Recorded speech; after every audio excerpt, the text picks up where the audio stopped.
মা কথাটি ছোট্ট অতি, কিন্তু জানো ভাই, ইহার চেয়ে নামটি মধুর ত্রিভুবনে নাই। এটা অত্যন্ত সত্যি কথা। মা ডাকটি একটা অসাধারণ ডাক, পৃথিবীর কোনো শব্দের সঙ্গে তুলনা করা যায় না। মা একদিকে আর সারা পৃথিবী একদিকে। একজন মা তার সন্তানকে সমস্ত দুঃখ বেদনা কষ্ট থেকে আড়াল করে রাখে, পৃথিবীর যত খারাপ থেকে দূরে সরিয়ে রাখে। সেই মাকে নিয়ে আজকে আমাদের আড্ডা, আমার মা আমার পৃথিবী। আজকে আমাদের অনুষ্ঠানে 4 জন মা তার সন্তানদের নিয়ে এসছেন। আপনারা তাদের খুব ভালো করে চেনেন। এই জনপ্রিয় 4 জন শিল্পী বাইরে সমান তালে কাজ করে কি করে নিজের বাচ্চাদের সুসন্তান করে গড়ে তোলার জন্যে সময় দিচ্ছে এবং সংসারটাকে কি সুন্দর করে গুছিয়ে রাখছে, সেই গল্প আজকে আমরা শুনবো। তাদের মায়ের কথা এবং তার সন্তানদের মায়ের কথা। আমার ডান দিকে আছে প্রথমে ফারজানা চুমকি, তার ছেলে ফারশাদ, তারপরে আছে বাঁধন, তার মেয়ে সাইরা, আর আমার বামে আছে দীপা খন্দকার, তার ছেলে আদ্রিক, তারপরে রিচি সুলাইমান এবং তার সন্তান প্রথম। হাসি দাও একটা। আমরা তো নিজেরা আড্ডা দিই, মেকআপ রুমে বসে আড্ডা দিই নিজেদের সম্পর্কে। আমরা খুব সব কথা খুঁটিনাটি অনেক কিছু জানি, তোমাদের বাচ্চাদের সম্পর্কে আমরা জানি, কিন্তু দর্শকরা তো জানতে চাই। তো প্রথমে চুমকি, তুমি বলো তোমার মায়ের কথা, তারপর তোমার সন্তানের কাছ থেকে শুনবো তার চোখে তার মা কেমন। আমার মার কথা যদি বলি তাহলে আসলে মা তো মাই। মার কথা একটি দুটি কোনো ডেসক্রিপশন মাকে নিয়ে আমি দিতে পারবো না। আমার কাছে মনে হয় আমার মা আমার কাছে পৃথিবীর সেরা মা। ফারশাদ, তুমি বলো তোমার মায়ের, তোমার মা তো তোমাকে খুবই ভালোবাসেন, কিন্তু মায়ের কোন জিনিসটা তোমার সবচেয়ে বেশি ভালো লাগে? কি ভালো লাগে মায়ের? মা যখন রান্না করে সেটা ভালো লাগে। কি রান্নার দৃশ্য দেখতে না রান্নাটা খাওয়ার জন্য? খাওয়ার জন্য। খুব ভালো রান্না করে না? হ্যাঁ। বলো যে আমাদের একদিন খাওয়াবে তোমার আম্মা। খাবো অবশ্যই। আর কি ভালো লাগে মায়ের? সবকিছুই ভালো লাগে, হ্যাঁ। তাই না? মা ডাকতে আসলে কেমন মা লাগে? সারাক্ষণ বাসায় থাকে তো সবকিছুই সাথে থাকে, সবকিছুই করে, যে কারণে ছেলে মেয়েরা আসলে বলতে পারে না বলতে যে পারে না। কোনটা আসলে বেশি ভালো সেটা বলো না। দীপা, তুমি বলো তোমার মা সম্পর্কে একটু শুনি। আমার মা সম্পর্কে বলতে গেলে আমার মা একজন ফাইটার মাদার কিরকম? আমার চোখে আর কি। সে অনেক স্ট্রাগল করেছে আমাদেরকে নিয়ে। ছোটবেলায় যেহেতু আমাদের বাবা মারা গেছে, সো আমার আম্মাই আমাদেরকে বড় করেছে। আমরা ছোটবেলায় পাথর জানতাম আর কি। মানে এখন আমরা যেরকমভাবে বাচ্চাদের সাথে অনেক আহ্লাদ করি, আহ্লাদ করে কথা বলি, আমার মার সাথে আমাদের এই সম্পর্কটা কখনো ছিল না। কারণ উনি, ওনার মধ্যে একটা ধারণা ছিল একটু আহ্লাদ করতে গেলেই বোধহয় আমরা মাথায় চড়ে বসবো আর কি, যে কারণে সবসময় কঠিন শাসন বা কঠিনভাবে ইয়ে করতো, আমাদেরকে ডিল করতো। মা খুব কড়া ছিলেন, তোমার খুব শাসন করতেন তোমাদের ভালোর জন্যই। এখন মা যে ভালোবাসতেন সেটা তো বুঝতে পারতেন। হ্যাঁ, সেটা তো বটে। ভালো না বাসলে, আমার মার মানে আমার বাবা নাই তখন আমার মার বয়স 28, সো এখন 28-এ আমরা বিয়ে করি। আমাদেরকে যদি ভালোই না বাসতো বা ওই ধরনের, আমি আমার ছোটবেলায় আমার মেমোরি আছে, মনে আছে, নানু বাড়ি অনেকে আমার মাকে বিয়ে দিতে চাইতো এবং আমার মাকে একবার দেখতে এসছে, সে লুকিয়ে চলে আসছিল, মানে সে কখনো পালিয়ে চলে আসছে যে আমাদেরকে ছেড়ে সে বিয়ে করবে বা একটা সংসার করবে, এটা উনি কল্পনাই করতে পারেনি। সো ডেফিনেটলি সেটা ভালোবাসারই প্রকাশ, মানে এবং সেটা আসলে এক্সট্রিম লেভেলের ভালোবাসা আমার কাছে মনে হয়। আদ্রি, নানি কিরকম ভালোবাসে? খুব। নানুর খাবার কেমন লাগে? না আজকে তো নানু, মানে আমি রান্না করলে বলবে নানুর রান্নাটা বেশি মজা, নানুর খাবারটা বেশি পছন্দ। তাই? আর কিছু না? আর ভেবে নেই। ভেবে নি। আচ্ছা তুমি ভাবো। অনেক ভালো রান্না করে। তারপর আম্মু তো ভালো রান্না করে। নানু বেশি। নানু বেশি? আচ্ছা, আর কি করে নানু? তোমাদেরকে খাই আনন্দ পায়? আম্মু না থাকলে নানু টেক কেয়ার করে। আর কোনো সময় তোমাদের বকে না? ঠিক আছে না? আম্মু বকলে নানু আম্মুকে বকে না? বকে না? তাহলে ঠিক আছে, পারফেক্ট। কারণ আম্মু নানুর সামনে ভয় পায়, নানুর সামনে বকে না। আম্মু নানুকে ভয় পায়, তাই নানুর সামনে আম্মু বকে না। ঠিক আছে। আর বাঁধন, বলো মায়ের কথা বলো। মা ডাকতে কত মধুর লাগে, ভিতরটা কেন আলোড়িত হয়, তাই না? একদম ছোটবেলার কথা তো আসলে ওভাবে মনে নেই, যে যখন আমার মেয়ের মানে এখন যেই সময়টা যাচ্ছে এই সময় মা কেমন ছিল, কত আদর করেছে, স্মৃতিতে তো আসলে এত ছোটবেলার ঘটনাগুলো থাকে না। তো হয় না যে একটা বয়সে এসে মনে হতো যে আমার মা মানে এত কেন কড়াকড়ি সব ব্যাপারে, মানে হয় না যে কেউ মেহমান আসছে বের হয়ে এসে সালাম দাও, কেউ এসেছে এসে নাস্তা সার্ভ করো, কোথাও যাচ্ছ এইভাবে কাপড়টা পরো, এইভাবে কথা বলো, যে তাদের সাথে মিশো। ব্যাপারগুলো একটা বয়সে মনে হতো যে উফ এই জীবনে হ্যাঁ এত যন্ত্রণা নিয়ে বেঁচে থাকারই কি দরকার। কিন্তু এখন যখন আমি মা হয়েছি, প্রতিটা মুহূর্তে আমি ফিল করি যে আমার মা যা করেছে আমার সাথে, প্রত্যেকটা জিনিস একদম ঠিক ছিল বলে আজকে আমি বাঁধন হয়েছি। আজকে আমার এই জায়গায় অবস্থান, আমার এই অবস্থানের পেছনে যদি আমি বলি যে কার অবদান সবচেয়ে বেশি, অবশ্যই আমার মায়ের। কারণ আমার মা হয়তো মিডিয়ার কেউ না, আমার মা হয়তো বাইরে কাজ করেনি কখনো, কিন্তু আমার মা আমার ভেতরে এত ছোট ছোট কিছু জিনিস দিয়ে দিয়েছেন, যে শিক্ষাগুলো আমি পেয়েছি সেই শিক্ষা দিয়ে আজকে আসলে আমি বাঁধন হয়েছি। একজন ভালো মানুষ হওয়ার জন্য তোমার জন্য যে কষ্ট মা করেছেন, যে তোমার শাসন মনে হয়েছে, কিন্তু যে কথাগুলো বলেছেন আজকে সেগুলো তুমি সায়রাকে বলতে পারছো। অবশ্যই তাই, তোমার জন্য সহজ হয়ে গেছে। এবং আমার মা বাবা দুইজনই, আমি আমার বাবার কথাও বলবো যে তাদের সাপোর্ট না থাকলে আজকে আমি কাজ করতে পারতাম না, এবং আমার বাচ্চাকে নিয়ে আমার একার যে যুদ্ধ, সেই যুদ্ধ আমি আসলে করতে পারতাম না। তো সেই কৃতজ্ঞতা আসলে বাবা মার কাছে তো কোনোভাবে সেই ঋণ আমি শোধ করতে পারবো না, কিন্তু আজকে আমি বাঁধন যাই করতে পেরেছি, যাই হয়েছে, পুরোটাই আমার বাবা মার জন্য। পিচি, তোমার মাকে তো দেখেছি, আপা তোমার জন্য কি কষ্টটা করেছেন আমাদের দেখা, তারপরে বলো। আসলে আজকে এই প্রোগ্রামে কেন যে সারা বছর সারা জীবন ধরে আসলে মা যা করেছেন সেটা বলে শেষ করা যাবে না।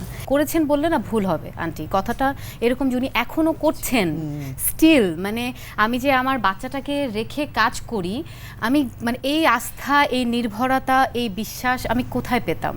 মা ছাড়া পৃথিবীতে একটি অল্টারনেটিভ নাম আর নেই যার কাছে আমি আমার সন্তানকে রেখে আমি নিশ্চিন্তে কাজ করতে পারবো। এবং এখনও আম্মুর যে এত শরীর খারাপ হয়ে যাচ্ছে, দিন দিন কষ্ট হচ্ছে শরীর, তারপরেও দেখা যায় যে নাতির জন্য মানে পৃথিবী একদিকে নাতি একদিকে। চুমকে একটু আগে এসে বলছিল যে আমার সাথে যেভাবে আম্মু ছোট থেকে ছিল, একদম আমার 5 বছর বয়স থেকে এই নাচ, ক্লিপ কেনা, ক্লিপ লাগিয়ে দেওয়া, সেফটি পিন লাগানো, নাচের ড্রেস পরে নিয়ে যাওয়া, ঝড় বৃষ্টি, হয়তো যাচ্ছি অনেক ঝড়, নতুন কুড়ির কম্পিটিশন, গাছ ভেঙে পড়ে গেছে, আম্মু হয়তো গাছ পার হয়ে আমাকে নিয়ে আবার টেলিভিশনে গেছে। তো এগুলো তো আসলে সত্যি আমি ভোলার তো নাই, আর আমি বলে কখনোই শেষ করতে পারবো না।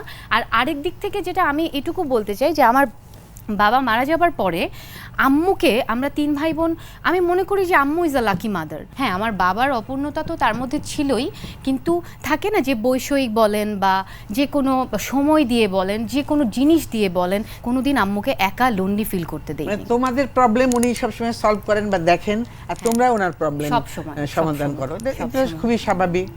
এটা অনেক সন্তান করে না, তারা হচ্ছে অকৃতজ্ঞ, তারা পরে একসময় কাঁদতে হবে, পস্তাতে হয়, মা বাবার জন্য করতেই হবে। এবং আমি আরেকটা জিনিস আজকে এইখানে সবাই আমরা মা এটুকুই বলবো যে আল্লাহ পাকের কাছে সবথেকে বেশি যে দোয়াটা কবুল হয় সেই দোয়াটা হচ্ছে মা বাবার জন্য সন্তানের, হ্যাঁ, এবং সন্তানের জন্য মা বাবার।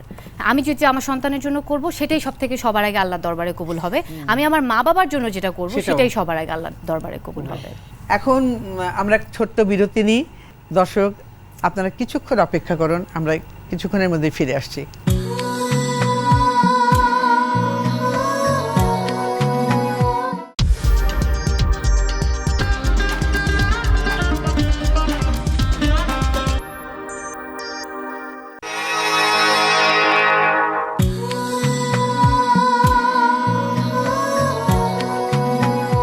ছোট্ট একটা বিরতির পর আমরা আবার ফিরে এলাম আমার মা আমার পৃথিবী এই অনুষ্ঠানে। এবার তোমাদের 4 জনকে বলছি, তোমাদের মা হওয়ার অভিজ্ঞতা কী, অনুভূতিটা কী, আর তোমরা যে ওয়ার্কিং লেডি, এত নিয়মিত কাজ করো, তার মধ্যে তোমরা বাচ্চাকে কিভাবে সময় দিচ্ছ, কিভাবে ওদের মানুষ করার পরিকল্পনা করছো, কিভাবে গুছিয়ে রেখে বের হচ্ছ, এটা যদি বলতে তাহলে দর্শকদের জন্য খুব উপকার হতো। আমরাই যে খুব ভালো করছি বিষয়টা এরকম না, অনেকেই ভালো করে, অনেক ওয়ার্কিং মাদাররাও আরও আছে যারা পারফেক্টলি কাজটা করে। তবে আমরা আমাদের মতো করে কাজটা করার আসলে চেষ্টা করি, সংসারটা মেনটেন করার চেষ্টা করি, বাচ্চাদেরকে মেনটেন করার চেষ্টা করি। পার্সোনালি আমি আমারটা বলবো যে হেল্পিং হ্যান্ড বলতে মা কিছুটা হেল্প করে, মেয়ে হিসেবে চেষ্টা করি তাকে যতটুকু রিলিফ দেয়া যায়, যে কারণে নিজের কাজগুলো নিজের দায়িত্বগুলো নিজেই মেনটেন করার চেষ্টা করি। যেহেতু এটা আমার লাইফ, এটা আমার চয়েস, বাচ্চা নেয়া বাচ্চা বড় করা এটা তো আসলে আমারই দায়িত্ব। সো যেভাবেই হোক কাজটা আমাকেই শেষ করতে হবে, এটা নিয়ে আমার কখনোই মন খারাপ হয় না, আমার কখনো আমি আপসেট হই না। কেউ তো হেল্প করে যখন শুটিং এ যাও তখন তো হ্যাঁ, দেখার মতো, যেমন দুজন হয় মিলে তোমার আম্মা না হলে আম্মাকে আমরা তোমার দুজনই যদি husband। বাসায় না থাকি সেক্ষেত্রে আমরা তখন আম্মাকে বলি যে তুমি এসে ওদেরকে একটু দেখো।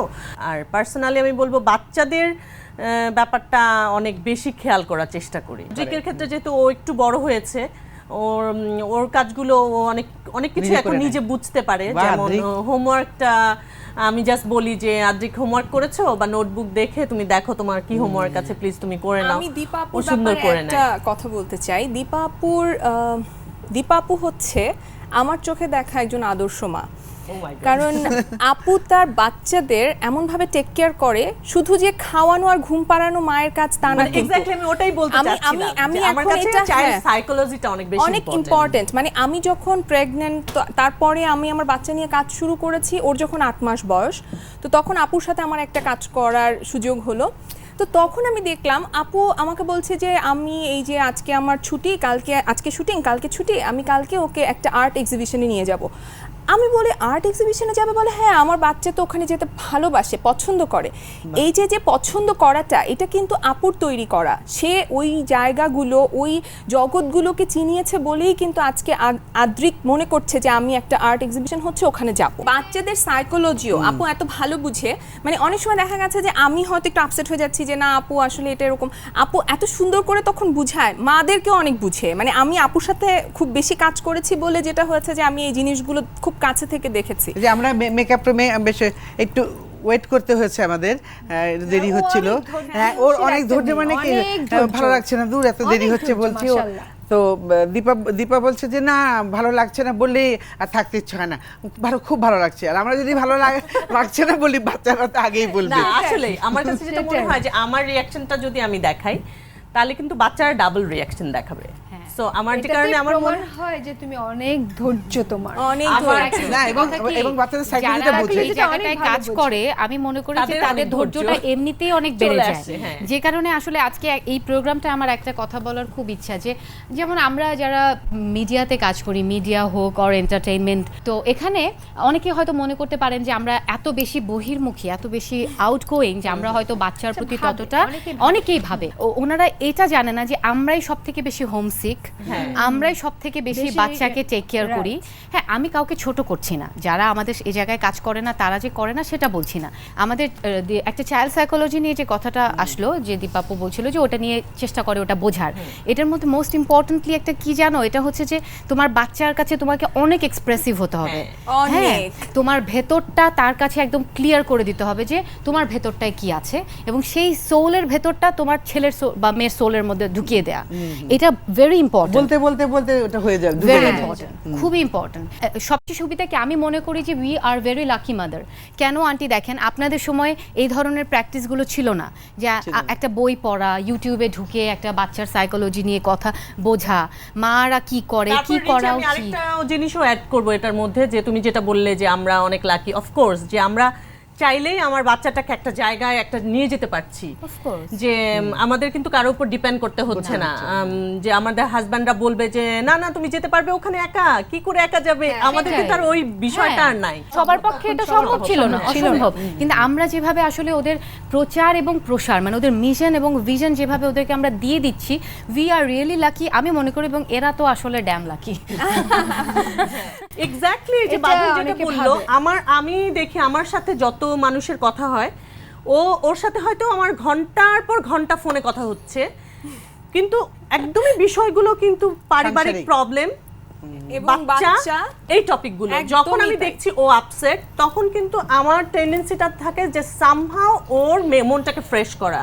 অনেক কিছু অনেক সময় আমরা মায়েদের সাথেও শেয়ার করতে পারি না, এরকমও হয়।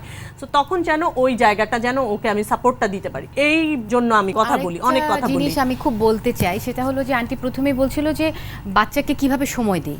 হ্যাঁ, সময়ের বিষয়টা যেটা হচ্ছে যে আপনি বলছিলেন যে ফোন করা, যে একটু পরপর ফোন। আর আমি মনে করি আই এম দ্য লাকিয়েস্ট, কারণ আমার বাসাটা উত্তরায়, ম্যাক্সিমাম শুটিং হয় উত্তরায়। বাচ্চা নিয়ে এসে বাসায় পৌঁছে দিয়ে একটু খাইয়ে তারপর আবার আসে আমি shooting এ। আমি হচ্ছে গিয়ে যে সেজন্যই হয়তো আমি এত কাজ করতে পারি, সেজন্যই পসিবল। এমনও দেখা যায় যে আমার শুটিং এর একটা সিনের ব্রেক আছে, আমি ওকে বাসা থেকে নিয়ে স্কুলে দিয়ে আসি, আবার স্কুল ছুটিতে নিয়ে আসি, লাঞ্চ ব্রেকে গিয়ে খাইয়ে দিয়ে আসি। এটা আমার সাপোর্ট অনেক বড় একটা। আমি এমন অনেক মা দেখেছি যারা বাসায় থাকে কিন্তু বাচ্চাকে খাওয়াচ্ছে হচ্ছে আমি আমি কাজের লোক, আসলে বাসার আমি মেয়েরা ওদের খাওয়ায়। যারা আমার চোখে যারা দেখা। হেল্পিং হ্যান্ড আছে আমি তাদেরকে ছোট করছি না, কারণ ওনারা না থাকলে আজকে আমরা কিন্তু বাইরে কাজ করতে পারতাম না।